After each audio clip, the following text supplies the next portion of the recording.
Okay, good morning students. നമ്മളിന്ന് പറയാൻ പോകുന്നത് നെറ്റ്വർക്ക് ഡയഗ്രാമുമായി ബന്ധപ്പെട്ടുള്ള പ്രോബ്ലംസിലേക്ക് നമ്മൾ കടക്കുകയാണ്. അതായത് നെറ്റ്വർക്ക് അനാലിസിസ് ഉപയോഗിച്ചുകൊണ്ട് പ്രോബ്ലം സോൾവ് ചെയ്യുന്നതിൻ്റെ റൂൾസിനെ പറ്റിയിട്ട്, അതായത് നമ്പറിംഗ് ഓഫ് ഇവൻറ്റ്സിന് എങ്ങനെയാണ് നമ്പറിംഗ് കൊടുക്കുക എന്നുള്ളത്, ഓരോ ഇവൻറ്റ്സിനും നമ്പറിംഗ് കൊടുക്കുന്നതിൻ്റെ രീതി. അതിന് വേണ്ടിയിട്ട് ഡെവലപ്പ് ചെയ്ത ഡോക്ടർ ഫുൾക്കേഴ്സൺ എന്നുള്ളൊരു വ്യക്തി, ഡോക്ടർ ഫുൾക്കേഴ്സൺ എന്നൊരു വ്യക്തി നെറ്റ്വർക്ക് അനാലിസിസിന് വേണ്ടിയിട്ട് ചില റൂൾസുകൾ ഡെവലപ്പ് ചെയ്തിട്ടുണ്ട്. അപ്പോൾ ഇവൻറ്റ്സുകൾക്ക് നമ്പർ കൊടുക്കുന്നതിനുള്ള ചില റൂൾസ് ഡെവലപ്പ് ചെയ്തത് ഫുൾക്കേഴ്സണാണ്. ഈ ഫുൾക്കേഴ്സൻ്റെ റൂൾ എന്താണെന്ന് ചോദിക്കാം, പരീക്ഷയ്ക്ക് ചോദിക്കാം. ഫുൾക്കേഴ്സൺസ് റൂൾ എന്താണെന്നുള്ളത് ചോദ്യം വരാം. അപ്പോൾ എന്താണ് ഫുൾക്കേഴ്സൺസ് റൂൾ എന്ന് നമുക്ക് നോക്കാം. All the events in the network should be numbered. നമുക്കറിയാം, നെറ്റ്വർക്കിലെ എല്ലാ ഇവൻറ്റുകളെയും നമ്മൾ നമ്പറിങ് കൊടുക്കണം. ഇവൻറ്റുകൾ എന്ന് പറഞ്ഞാൽ രണ്ട് ആക്ടിവിറ്റികൾ നമ്മൾ പരസ്പരം ബന്ധിപ്പിക്കുന്ന നോഡാണ് ഇവൻ്റ് എന്ന് പറയുന്നത്. ഒരു ആക്ടിവിറ്റിയുടെ സ്റ്റാർട്ടോ അല്ലെങ്കിൽ എൻഡിൻ്റെ അല്ലെങ്കിൽ ജംഗ്ഷനെയാണ് നമ്മൾ ഇവൻ്റ് എന്ന് പറയുന്നത്. രണ്ടോ അതിലധികമോ ആരോകൾ റെപ്രസെൻറ്റ് ചെയ്യുന്ന ഒരു ജംഗ്ഷനെയാണ് എന്ത് പറയുന്നത്, ഇവൻ്റ് എന്ന് പറയുന്നത്. അതായത് ഒരു ആരോ എന്ന് പറഞ്ഞാൽ ഒരു ആക്ടിവിറ്റിയെ റെപ്രസെൻറ്റ് ചെയ്യുന്നതാണ്. അപ്പോൾ രണ്ടോ അതിലധികമോ ആരോസ് പരസ്പരം ജംഗ്ഷൻ ചെയ്യുന്ന ഒരു നെറ്റ്വർക്ക് ഡയഗ്രത്തിൻ്റെ നോഡിനെയാണ് നമ്മൾ എന്ത് പറയുന്നത്, അതിനെയാണ് നമ്മൾ എന്ത് പറയുന്നത്, ഇവൻ്റ് എന്ന് പറയുന്നത്. ഇവൻ്റ് അല്ലെങ്കിൽ നോഡ് എന്ന് പറയുന്നത് നെറ്റ്വർക്ക് ഡയഗ്രത്തിൽ ഒന്നിൽ കൂടുതൽ ആരോസ് പരസ്പരം ജംഗ്ഷൻ ചെയ്യുന്ന ഒരു ഏരിയയാണ് നമ്മൾ എന്ത് പറയുന്നത്, അല്ലെങ്കിൽ അതിനെയാണ് നമ്മൾ ഇവൻ്റ് അല്ലെങ്കിൽ നോഡ് എന്ന് പറയുന്നത്. അപ്പോൾ എല്ലാ ഇവൻറ്റുകളെയും നമ്മൾ നമ്പറിംഗ് കൊടുക്കണമെന്നുള്ളതാണ് ഫുൾക്കേഴ്സൺ പറയുന്നത്. Numbering of network helps in drawing the network correctly. നെറ്റ്വർക്കുകൾക്ക് നമ്പർ കൊടുക്കുന്ന സമയത്ത് ഓട്ടോമാറ്റിക്കലി നെറ്റ്വർക്ക് ഡയഗ്രാം വരയ്ക്കാൻ ഹെൽപ്പ് ചെയ്യാൻ കഴിയും. Numbers should be so assigned to the events that they reflect the logical sequence of events in the network. നെറ്റ്വർക്കിലുള്ള ഇവൻറ്റുകളുടെ logical sequence reflect ചെയ്യുന്നതാണ് അതിൻ്റെ നമ്പറുകൾ എന്ന് പറയുന്നത്. Numbers should be so assigned to the event. എല്ലാ ഇവൻറ്റുകൾക്കും നമ്പറിംഗ് എന്നുള്ളത് അസൈൻ ചെയ്യണം. അതിലൂടെ നമുക്ക് എന്ത് ചെയ്യാൻ പറ്റുന്നുണ്ടെങ്കിൽ നെറ്റ്വർക്കിലുള്ള ഓരോ ഇവൻറ്റുകളുടെയും ലോജിക്കൽ സീക്വൻസ് ആണ് ഈ നമ്പറിംഗ് എന്നുള്ളത് റിഫ്ലക്റ്റ് ചെയ്യുന്നത്. We can number the events easily with the help of rules devised by doctor Fulkerson. Doctor Fulkerson develop ചെയ്തിട്ടുള്ള റൂൾസിൻ്റെ ഭാഗമായിട്ട് നമുക്ക് ഇവൻറ്റുകളെ നമ്പറിംഗ് ചെയ്യാം. അപ്പോൾ ഫുൾക്കേഴ്സൻ്റെ റൂളുകൾ ഏതൊക്കെ നമുക്ക് നോക്കാം. ഫസ്റ്റ് വൺ പറയുന്നത്, locate the first event and assign the number 1. First ഇവൻറ്റിന് നമ്മൾ നമ്പർ 1 എന്നുള്ളത് അസൈൻ ചെയ്യുക. ആദ്യത്തെ ഇവൻറ്റ് ലൊക്കേറ്റ് ചെയ്യുക, അതിന് നമ്പർ 1 എന്ന് അസൈൻ ചെയ്യുക. രണ്ടാമത് പറയുന്നത്, then consider the arrows which emerge from the event 1. Event 1ൽ നിന്നും എമർജ് ചെയ്യുന്ന ആരോസ് കൺസിഡർ ചെയ്യുക. That arrows will end in another event. ആ ആരോസ് മറ്റൊരു ഇവൻറ്റിലായിരിക്കും എൻഡ് ചെയ്യുന്നുണ്ടാവുക. These are considered as initial events. Initial event എന്നാണ് അതിനെ പറയാം. And give number 2, 3 etcetera. അതിന് നമ്മൾ 2, 3 എന്നിങ്ങനെയുള്ള നമ്പർ കൊടുക്കുക. ഇനി മൂന്നാമത് പറയുന്നത്, repeat the process till the end of the network. Network അവസാനിക്കുന്നത് വരെ ഈ പ്രോസസ്സ് തുടർന്നുകൊണ്ടേ പോവുക. That is the last event of the network have no further arrows. നെറ്റ്വർക്കിലെ ഏറ്റവും അവസാനത്തെ ഇവൻറ്റിന് വീണ്ടും ആരോസ് ഉണ്ടാവില്ല. That means the last event is assigned the highest number in the network diagram. അപ്പോൾ നെറ്റ്വർക്ക് ഡയഗ്രത്തിലെ ഏറ്റവും ഹയസ്റ്റ് നമ്പർ എന്നുള്ളത് ലാസ്റ്റ് ഇവൻറ്റ് ആയിരിക്കും. അപ്പോൾ ഇതാണ് ഫുൾക്കേഴ്സൻ്റെ റൂൾ എന്ന് പറയുന്നത്. അപ്പോൾ ഫുൾക്കേഴ്സൺ റൂൾ പ്രകാരം ഓരോ ഇവൻറ്റുകൾക്കും, നെറ്റ്വർക്കിലെ ഓരോ ഇവൻറ്റുകൾക്കും നമ്മൾ നമ്പറിംഗ് കൊടുക്കണം. നമ്പറിംഗ് കൊടുത്തു കഴിഞ്ഞാൽ മാത്രമേ നെറ്റ്വർക്ക് കറക്റ്റായിട്ട് നമുക്ക് ഡ്രോ ചെയ്യാൻ കഴിയുള്ളൂ. അപ്പോൾ നമ്പേഴ്സ് അസൈൻ ചെയ്യുന്നത് എങ്ങനെയാണെന്ന് വെച്ച് കഴിഞ്ഞാൽ അതിൻ്റെ ലോജിക്കൽ സീക്വൻസിനനുസരിച്ച്, നെറ്റ്വർക്കിലെ ലോജിക്കൽ സീക്വൻസിനനുസരിച്ചിട്ട് നെറ്റ്വർക്ക് ഡയഗ്രത്തിൻ്റെ ഒരു ക്വസ്റ്റ്യൻ തരുന്നതിനനുസരിച്ച് നമ്മൾ ലോജിക്സ് ഉപയോഗിച്ചിട്ടാണ് ഇത് ചെയ്യേണ്ടത്. ഇതിന് പ്രത്യേകിച്ച് ഫോർമുലയോ മെത്തേഡുകളോ ഒന്നുമില്ല. നമ്മൾ ലോജിക്കൽ സീക്വൻസ് ഉപയോഗിച്ച് അതിനെ റിഫ്ലക്റ്റ് ചെയ്യാൻ ചെയ്യുന്നത്. അങ്ങനെ ഓരോന്നിനെയും റിഫ്ലക്റ്റ് ചെയ്യുന്ന സമയത്ത് റിഫ്ലക്റ്റ് ചെയ്യുന്നതിന് നമ്മൾ നമ്പറുകൾ കൊടുക്കണം. അപ്പോൾ നമ്പറുകൾ കൊടുക്കുന്നതിന് ഈസി ആയിട്ടുള്ള ഒരു മെത്തേഡാണ് ഈ ഡോക്ടർ ഫുൾക്കേഴ്സൻ്റെ റൂൾ എന്ന് പറയുന്നത്. ഫുൾക്കേഴ്സൺ റൂൾ പ്രകാരം ഫസ്റ്റ് ഇവൻറ്റിനെ നമ്മൾ ലൊക്കേറ്റ് ചെയ്യുന്നു, അതിന് നമ്മൾ അസൈൻ ദ നമ്പർ 1 എന്ന് കൊടുക്കുന്നു. അതിൽ നിന്നും പോകുന്ന മറ്റ് ആരോസിനെ നമ്മൾ എന്ത് ചെയ്യുന്നത്, മറ്റ് ആരോസ് നമ്മൾ കൺസിഡർ ചെയ്യും. അതാണ് ഇനീഷ്യൽ ഇവൻറ്റ്സ് എന്ന് പറയുന്നത്. അത് മറ്റൊന്നിൽ എൻഡ് ചെയ്യും. ഒരു ആരോ വേറൊന്നിൽ എൻഡ് ചെയ്യും, അടുത്ത ആരോ മറ്റൊന്നിൽ എൻഡ് ചെയ്യും. അങ്ങനെ ഓരോ ഇവൻറ്റിനും നമ്മൾ എന്ത് കൊടുക്കുക ചെയ്യുന്നത്, നമ്പറുകൾ കൊടുക്കുന്നു. ഇപ്പോൾ ഇനീഷ്യൽ ഇവൻറ്റുകൾക്ക് നമ്മൾ 2, 3 അങ്ങനെ എക്സെട്ര കൊടുക്കുന്നു. ഏറ്റവും അവസാനം ഈ പ്രോസസ്സ് ഇങ്ങനെ തുറന്നുകൊണ്ടേ പോവുക. എൻഡ് ഓഫ് ദ നെറ്റ്വർക്കിൽ ഏറ്റവും ലാസ്റ്റ് ഇവൻറ്റിൽ എന്തുണ്ടാവില്ല, ഫർദർ ആരോസ് ഉണ്ടാവില്ല. അപ്പോൾ അതിന് നമ്മൾ ഹയസ്റ്റ് നമ്പറാണ് അതിന് കൊടുക്കുക. അതാണ് നെറ്റ്വർക്ക് ഡയഗ്രത്തിലെ ഏറ്റവും അവസാനത്തെ നമ്പർ എന്ന് പറയുന്നത്. ഇങ്ങനെയാണ് ഫുൾക്കേഴ്സൺ റൂൾ പ്രകാരം നമ്മൾ നെറ്റ്വർക്കിലെ ഇവൻറ്റുകൾക്ക് നമ്പറിംഗ് കൊടുക്കുക. നെക്സ്റ്റ് പറയുന്നത് ഇൻ്റർ ഡിപ്പെൻഡൻസി ഓഫ് ആക്ടിവിറ്റീസ്. ആക്ടിവിറ്റീസിൻ്റെ ഇൻ്റർ ഡിപ്പെൻഡൻസി എന്താണെന്നാണ് പറയുന്നത്. A project consist of number of activities. ഒരു പ്രൊജക്റ്റ് എന്നതിൽ നമ്പർ ഓഫ് ആക്ടിവിറ്റീസ് വരുന്നുണ്ട്. All these activities are interrelated. ഈ ആക്ടിവിറ്റികളെല്ലാം പരസ്പരം ഇൻ്റർ റിലേറ്റഡ് ആണ്. ഓരോ ആക്ടിവിറ്റികളും പരസ്പരം ഇൻ്റർ റിലേറ്റഡ് ആണ്. The entire project is to be subdivided into a number of smaller activities. അതായത് ഹോൾ പ്രൊജക്റ്റിനെ നമ്മൾ നമ്പർ ഓഫ് സ്മാളർ ആക്ടിവിറ്റികളാക്കിയിട്ട് നമ്മൾ സബ് ഡിവൈഡ് ചെയ്യണം. And there interdependency is to be find out. അതിൻ്റെ ഇൻ്റർ dependency നമ്മൾ എന്ത് ചെയ്യും വേണം, കണ്ടെത്തുകയും വേണം. അപ്പോൾ അതിൽ ടെക്സ്റ്റ് ബുക്കിൽ എക്സാമ്പിൾ കൊടുത്തിട്ടുണ്ട് 1 2 3 എന്ന് പറഞ്ഞിട്ട്. അപ്പോൾ 1 2 3 എന്ന് പറഞ്ഞാൽ 1-ൽ നിന്നും പോകുന്ന ആരോ 2-ൽ അവസാനിക്കുന്നു, 2-ൽ നിന്നും പോകുന്ന ആരോ 3-ൽ അവസാനിക്കുന്നു. അപ്പോൾ 1-ൽ നിന്ന് 2 എന്നുള്ളതിനെ 1 2 എന്നുള്ള 2 ഇവൻറ്റുകളെ യോജിപ്പിക്കുന്ന ആക്ടിവിറ്റിയാണ് എ എന്ന് പറയുന്നത്. അതിന് നമ്മൾ എ എന്ന് കൊടുത്തു. 2 3 എന്നുള്ള 2 ഇവൻറ്റുകളെ യോജിപ്പിക്കുന്ന ആക്ടിവിറ്റിയാണ് ബി എന്ന് പറയുന്നത്. അതിന് നമ്മൾ ബി എന്നുള്ള പേരും കൊടുത്തു. അതൊരു എക്സാമ്പിളാണ്. അപ്പോൾ activity B cannot be started until the activity A is completed. A എന്നുള്ള ആക്ടിവിറ്റി കംപ്ലീറ്റ് ചെയ്യാതെ ഒരിക്കലും ബി എന്നുള്ള ആക്ടിവിറ്റി സ്റ്റാർട്ട് ചെയ്യാൻ പറ്റില്ല. കാരണം 2-ൽ നിന്നുമാണ് 3-ലേക്ക് പോകുന്നത്. 2-ൽ നിന്ന് 3-ലേക്ക് പോകുന്നതിനെ നമ്മൾ ബി എന്ന് പറയുന്നത്. 1-ൽ നിന്ന് 2-ലേക്ക് പോകുന്ന ആരോ അല്ലെങ്കിൽ ആക്ടിവിറ്റിയാണ് നമ്മൾ എ എന്ന് പറയുന്നത്. അപ്പോൾ എ എന്നുള്ള ആക്ടിവിറ്റി കംപ്ലീറ്റ് ചെയ്യാതെ നമുക്ക് ബി എന്നുള്ള ആക്ടിവിറ്റി തുടങ്ങാൻ കഴിയില്ല. That means B depends upon A. B എന്നുള്ളത് എയെ ഡിപ്പെൻഡ് ചെയ്യുന്നുണ്ട്. The activity A is set to be the activity 1 2 by the event notes.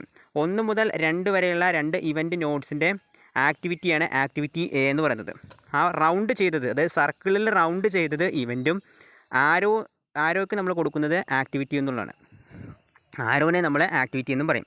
അപ്പോൾ 1 2 എന്ന് പറയുന്ന 2 ഇവൻറ്റ് അല്ലെങ്കിൽ 2 നോഡിൻ്റെ ആക്ടിവിറ്റിയാണ് എ എന്ന് പറയുന്നത്. 2 3 എന്നുള്ള 2 ഇവൻറ്റിൻ്റെ അല്ലെങ്കിൽ നോഡിൻ്റെ ആക്ടിവിറ്റിയാണ് ബി എന്ന് പറയുന്നത്. അപ്പോൾ ബി എന്നുള്ള ആക്ടിവിറ്റി എന്നുള്ളത് എ എന്നുള്ള ആക്ടിവിറ്റിയെ ഡിപ്പെൻഡ് ചെയ്തിരിക്കുന്ന ഒരു ആക്ടിവിറ്റിയാണ്. Next, activity B and C cannot be started until the activity A is completed.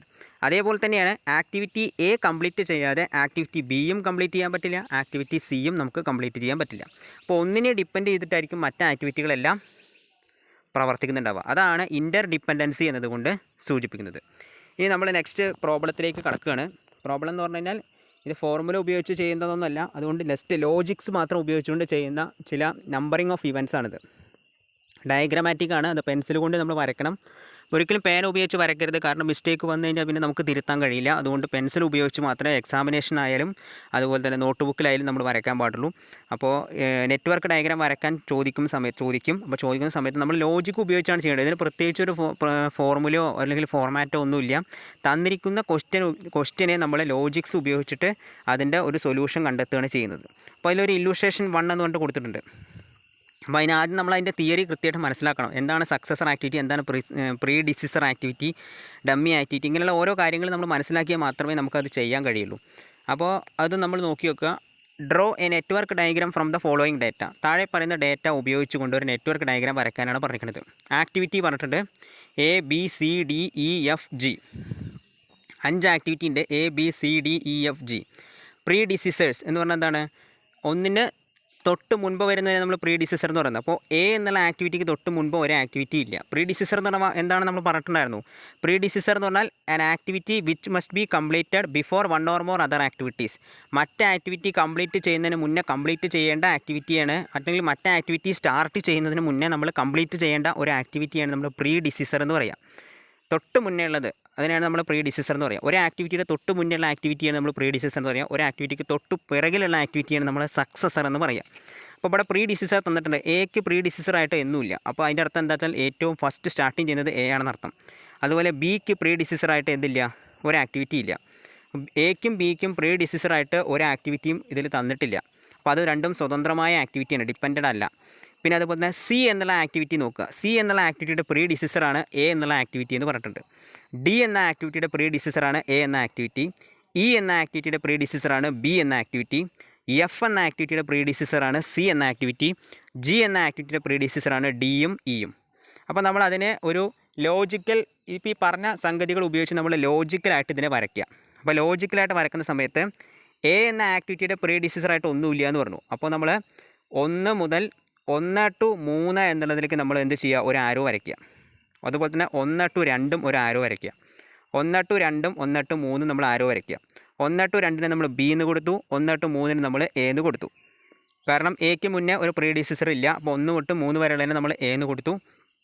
1 തൊട്ട് 2 വരെയുള്ളതിനെ നമ്മൾ എന്ത് കൊടുത്തു, ബി എന്നും കൊടുത്തു. അതിന് ആ ആക്ടിവിറ്റി നമ്മൾ ബി എന്ന് കൊടുത്തു. അപ്പോൾ 1 3 എന്നുള്ള 2 ഇവൻറ്റുകളെ ബന്ധിപ്പിക്കുന്ന ആക്ടിവിറ്റിയാണ്. 1, 3 എന്നുള്ള 2 ഇവൻറ്റുകളെ ബന്ധിപ്പിക്കുന്ന ആക്ടിവിറ്റിക്ക് നമ്മൾ എ എന്ന പേര് കൊടുത്തു. 1, 2 എന്നുള്ള 2 ഇവൻറ്റുകളെ ബന്ധിപ്പിക്കുന്ന ആക്ടിവിറ്റിക്ക് നമ്മൾ ബി എന്ന പേരും കൊടുത്തു. നെക്സ്റ്റ് എന്താ പറയുന്നത്, സി എന്ന് പറഞ്ഞതിൻ്റെ തൊട്ട് മുമ്പുള്ള ആക്ടിവിറ്റിയാണ് എ എന്ന് പറഞ്ഞു. അപ്പോൾ ഏതാണ്, അപ്പോൾ 3ൽ നിന്നും 4ലേക്ക് നമ്മൾ ഒരു ആരോ വരയ്ക്കുക. 3ൽ നിന്നും 4ലേക്ക് നമ്മൾ ആരോ വരയ്ക്കുന്ന സമയത്ത് അതിന് നമ്മൾ സി എന്ന പേര് കൊടുത്തു. 3ൽ നിന്നും 4ലേക്ക് നമ്മൾ ആരോ വരയ്ക്കുമ്പോൾ അതിന് നമ്മൾ സി എന്ന് പേര് കൊടുത്തു. അപ്പോൾ എന്ത് വന്നു, സിയുടെ മുമ്പുള്ള ആക്ടിവിറ്റി എന്ന് പറഞ്ഞാൽ ഏതായി, എ ആയി. കാരണം 1ൽ നിന്നും 3ലേക്ക് പോയി, 3ൽ നിന്നും 4ലേക്ക് പോയി. അത് ആ ചിത്രം കാണുമ്പോഴേ മനസ്സിലാവുള്ളൂ. ഇങ്ങനെ പറയുന്ന സമയത്ത് ക്ലിയർ ആവണമെന്നില്ല. ആ ടെക്സ്റ്റിൽ ചിത്രം വെച്ച് നമ്മൾ പഠിക്കുമ്പോഴാണ് അത് ക്ലിയർ ആവുള്ളൂ. കാരണം ഇങ്ങനെ പറയുമ്പോൾ നമുക്കത് കൺഫ്യൂഷൻ വരാൻ സാധ്യതയുണ്ട്. അതുകൊണ്ട് ടെക്സ്റ്റ് വെച്ചിട്ട് അതിൻ്റെ ചിത്രം നോക്കുന്ന സമയത്താണ്, ആ വരച്ചിരിക്കുന്ന രീതി നോക്കുമ്പോഴാണ് നമുക്ക് എങ്ങനെയാണെന്ന് മനസ്സിലാകും. ഇതൊരു ലോജിക്ക് ഉപയോഗിച്ച് ചെയ്യേണ്ടതാണ്. അപ്പോൾ 1ൽ നിന്ന് 3ലേക്ക് ഒരു കണക്ഷൻ കൊടുത്തു, അതാണ് എ എന്ന് പറയുന്നത്. ആ എ എന്നുള്ളത് സിയുടെ തൊട്ട് മുമ്പുള്ളതായിട്ട് വരണം. അതല്ലേ പറഞ്ഞിരിക്കണത്, ക്വസ്റ്റ്യനിൽ പറയുന്നത് സിയുടെ തൊട്ട് മുമ്പുള്ളതായിട്ട് എ വരണം എന്നല്ല പറഞ്ഞത്. അപ്പോൾ 3 തൊട്ട് 4 എന്നുള്ളത് എന്ത് കൊടുക്കുക, സി കൊടുത്തു. അതുപോലെ തന്നെ ഡിയുടെയും തൊട്ട് മുന്നേ എന്ത് വരണം, എ വരണം എന്നാണ് പറഞ്ഞിരിക്കുന്നത്.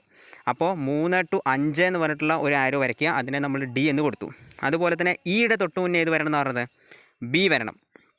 അപ്പോൾ വരയ്ക്കുമ്പോൾ ഫസ്റ്റ് ഒരു ലോജിക്ക് വെച്ച് വരക്കണം. എന്നിട്ട് ഈ പറഞ്ഞ കണ്ടീഷനെല്ലാം സാറ്റിസ്ഫൈ ചെയ്യുന്നില്ലേ നോക്കും വേണം. അപ്പോൾ ഇ എന്നുള്ളത് എങ്ങനെയാണ്, ഇയുടെ തൊട്ട് മുന്നേ വരേണ്ടതാണ് ബി എന്ന് പറയുന്നത്. അപ്പോൾ 2 to 5 എന്നുള്ളതിനെ നമ്മൾ എന്ത് കൊടുക്കുക, ഇ എന്ന പേര് കൊടുക്കുക. 2 to 5 നമ്മൾ ഇ എന്ന് കൊടുക്കുക. അപ്പോൾ അതിൻ്റെ തൊട്ട് മുമ്പ് എന്ത് വന്നു, 1 to 2 എന്ന് വന്നു. എഫിൻ്റെ തൊട്ട് മുന്നേ ഏത് വരണം, സി വരണം എന്നാണ് പറഞ്ഞത്. അപ്പോൾ 4 to 6 എന്നുള്ളതിന് നമ്മൾ എന്ത് കൊടുത്തു, എഫ് കൊടുത്തു. 4 to 6 എന്നുള്ളതിന് നമ്മൾ എഫ് കൊടുത്തു. പിന്നെ ജിയുടെ തൊട്ട് മുന്നേ ഡിയും ഇയും വരണം എന്ന് പറഞ്ഞു. അപ്പോൾ 3 to 5ഉം 2 to 5ഉം ഏതാണ്, ഇതിന് മുമ്പ് വരണം. 3 to 5ഉം 2 to 5ഉം ഇതിൻ്റെ മുന്നേ വരണം. അപ്പോൾ 5 to 6 എന്നുള്ളതിന് നമ്മൾ ജി എന്നും കൊടുത്തു. അപ്പോൾ 1 to 3 എന്നുള്ളത് നമ്മൾ എ കൊടുത്തു. 1 to 2 എന്നുള്ളത് നമ്മൾ ബി കൊടുത്തു. 3 to 4 എന്നുള്ളതിന് നമ്മൾ സി കൊടുത്തു. 3 to 5 എന്നുള്ളതിന് ഡി എന്ന് കൊടുത്തു. 2 to 5 എന്നുള്ളതിന് ഇ കൊടുത്തു. 4 to 6 എന്നുള്ളതിന് എഫ് കൊടുത്തു. 5 to 6 എന്നുള്ളതിന് ജി എന്നും കൊടുത്തു.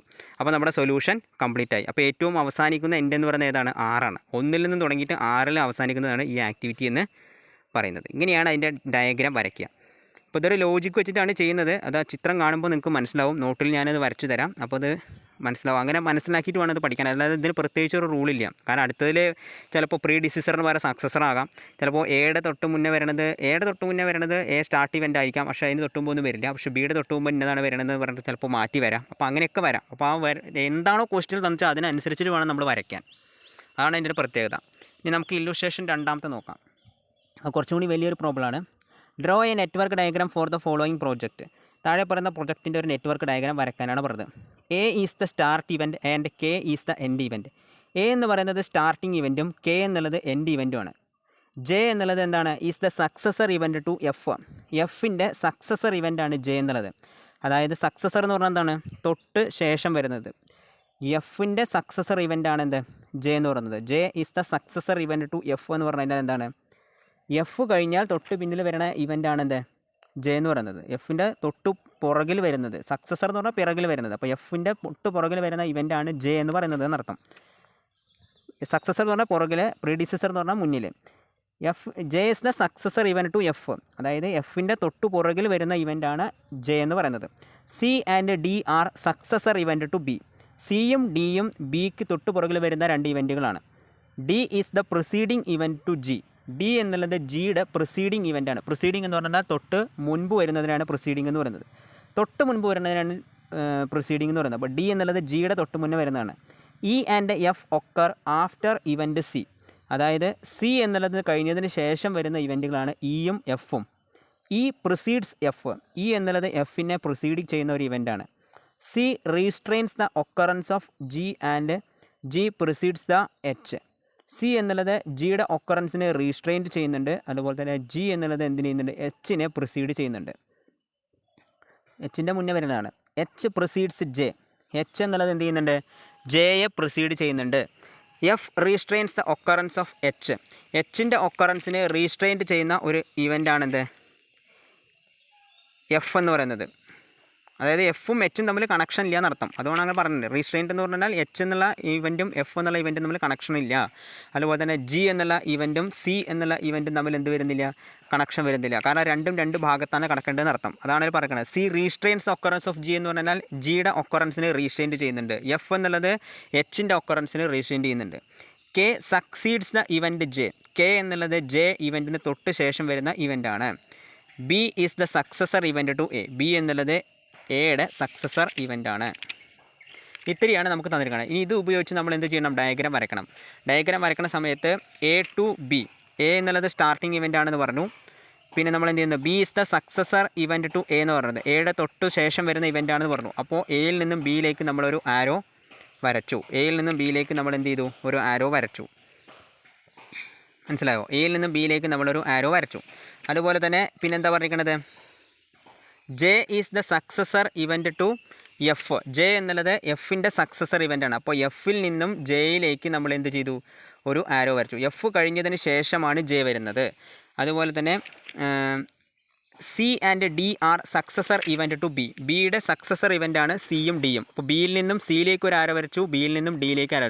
സക്സസറിന് തൊട്ട് പുറകിൽ വരുന്നത് ബിയിൽ നിന്നും സിയിലേക്കും സിയിൽ നിന്നും ഡിയിലേക്കും വരച്ചു.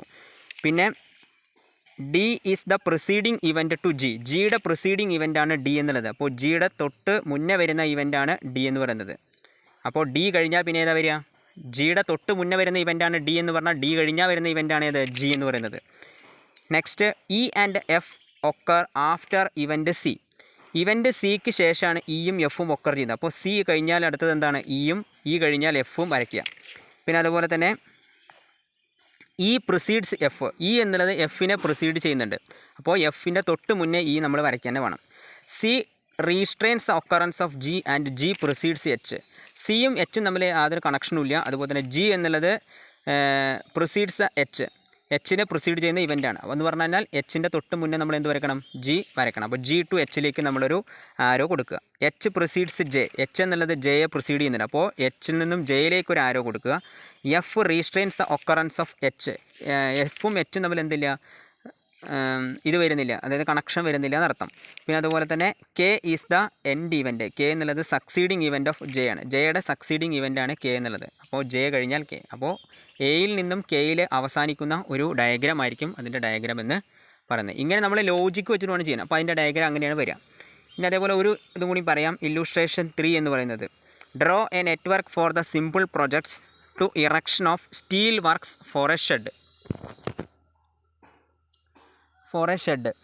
The various elements of project are as under: activity, description, prerequisites.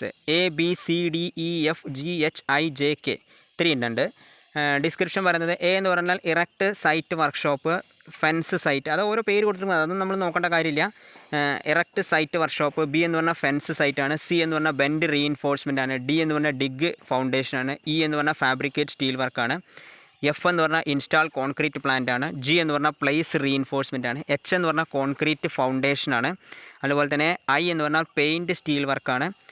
J എന്ന് പറഞ്ഞാൽ ഇറക്റ്റ് സ്റ്റീൽ വർക്കാണ്. കെ എന്ന് പറഞ്ഞാൽ ഗിവ് ഫിനിഷിംഗ് ടച്ചാണ്. ഇനി അതിൻ്റെ പ്രീ റിക്വിസൈറ്റ്സ് നോക്കുക.